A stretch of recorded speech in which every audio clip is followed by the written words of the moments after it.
The lighthouse on Breaker's Point hadn't lit the sea in years, yet fishermen swore its beam still swept across the waves, guiding ships that were never seen again, and when I climbed the cliffs to investigate, the wind twisted around me like fingers, pushing me toward the open door where the smell of salt and something dead drifted out, as if the sea itself were breathing in the dark. As I climbed the spiraling staircase, water dripped down the walls.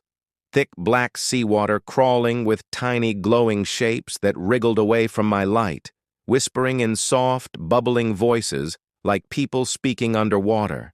And the higher I went, the louder those whispers became, echoing my footsteps, answering my breath, until I could no longer tell if the sound came from the walls or from inside my own skull. When I reached the lantern room, the massive glass lens was spotless, gleaming as if freshly polished, turning slowly on its own despite the rusted gears.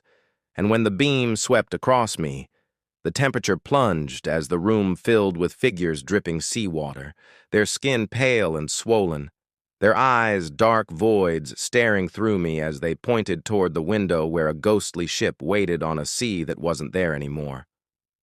As the beam passed again, the figures lunged, their hands icy and heavy like anchors, dragging me toward the lens, and in the reflection I saw not my face, but a drowned version of myself staring back, mouthing words I hadn't spoken. And when the light flared blinding white, I finally understood. The lighthouse didn't guide lost ships, it collected lost souls, and the lantern had just chosen its next one.